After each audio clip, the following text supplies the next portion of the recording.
What's up, guys? This is Art at GrimmSpeed, and we are inside the shop today to introduce a really cool project that we're doing. It's something new for us. What we're going to be doing is a YouTube series on one of our employees' personal cars.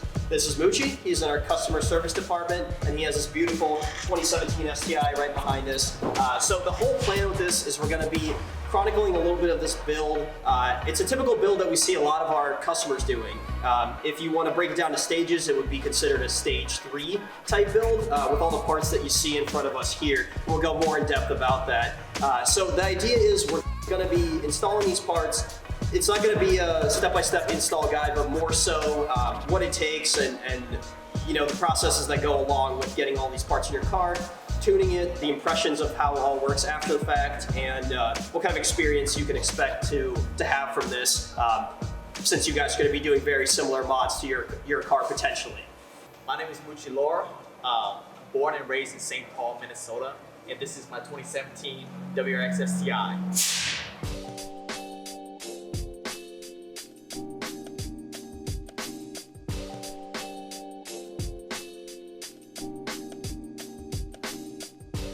I bought this car last year, March 2018, completely stock off the lot.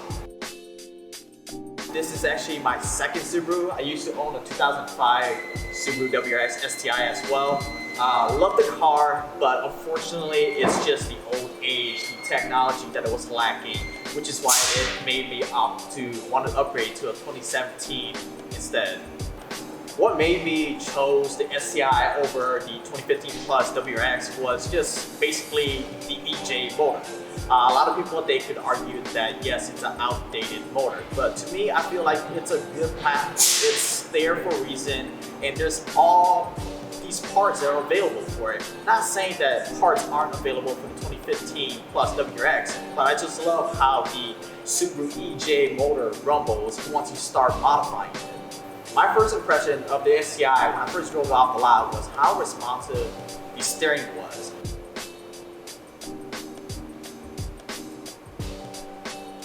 It was quiet, unfortunately, due to the stock downpipe and the exhaust. But I really love it. You know, the throttle response was there. Just the whole acceleration was there. So, first impression, I was very impressed. So one of the first performance mod that I did was put on our GrimmSpeed cap pack. One of the biggest reasons why is because there's no tune required. So basically all I did was just remove the stock cap, put ours on, ready to hit the road. Now that we have Moochie's permission to dig into this car, and we do, right? You got it on camera? Yes? Okay, cool. We're gonna be doing a stage 3 build, just like we mentioned. We sell our products individually, obviously, on our website, but we also sell them in stage packages, 1, 2, and 3. And that just sort of makes it easier for you to purchase everything you need at one time. So we're gonna be digging into this, starting with some of the stuff that doesn't come in the kit, some of the fueling mods that Moochie decided to do. Reason being is he's gonna be doing 85 eventually, so we're gonna be doing a flex fuel kit from Cobb, along with an AEM fuel pump and then injector dynamics injectors.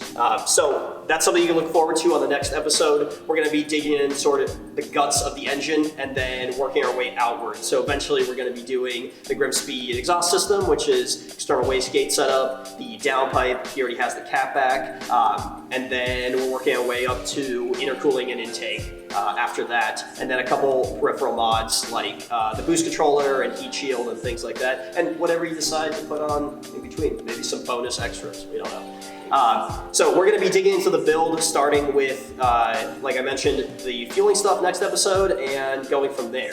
We're also going to be involving you guys a little bit more and doing some giveaways, so we encourage you to like our page, subscribe to our YouTube channel, and we'll be putting out more information on Instagram and Facebook on how you can win some GrimmSpeed prizes and maybe some of the same stuff that Moochie's putting into his car or won't give away. We'll see. Depends how many people are watching and how many people like our page. So go out there and subscribe.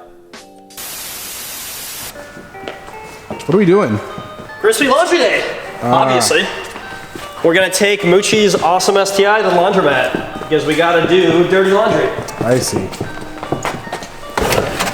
He should be waiting for us already. There he is. There he is. let me show you the laundry we're gonna be doing. We have our baggie full of quarters and all of our show stuff from the Subi events. It's all filthy and dirty and it needs to be washed. So it's a perfect excuse to take Muchee's car out on a joyride.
So the laundry was just sort of an excuse to A, get a chore done, but B, get a drive in this car. I don't get to go in anything a weight plus very often, and since we're gonna be working on this car and we're gonna do a before and after, figured we'd get impressions of driving around in it. So Moochie will take us on a little excursion, maybe do some pulls eventually. Yeah. Okay, we'll see how it drives, and then we can compare it to fast forward after our tune date on the 23rd and see how much power we actually feel on the butt dyno versus how much we made on the actual dyno.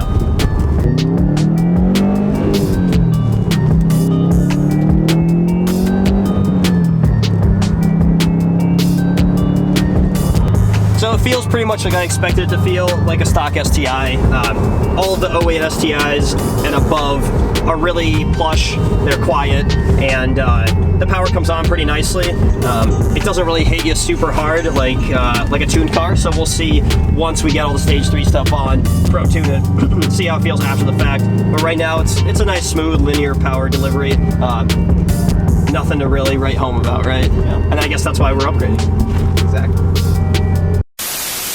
So our test drive and laundry session went according to plan, well, almost according to plan, aside from spilling gallons of water all over the laundromat. The car performed as expected. We knew it was pretty much stock STI, and it drives like a pretty much stock STI. Aside from the GrimmSpeed catback, which makes it a little bit louder, a little bit more exciting, the power delivery is so-so. I mean, it comes on, but it doesn't really whip you in the back of your seat. So it lacks a little bit of something, but that's exactly why we're here. We're gonna be installing parts into it that are gonna give it that extra oomph, make it a lot more exciting than it is. So once we get to actually installing these parts, pro tuning, especially with the flex fuel kit running E85, I think it's going to give it the part that's missing. What do you expect out of it? What do you want to improve on this car? Well, I just honestly want that little extra oomph, and especially I'm very excited about the extra power that we'll be getting from this package that we're going to be installing onto the car. Yeah, and this thing handles really nicely and it drives really well. It's quiet. Any of these post 08 Subarus really, they got the manufacturing together where it feels like, I don't want to say luxury car, but it feels put together. It didn't used to be like that with STIs. So a little more power, and I think she's going to be more or less a perfect car.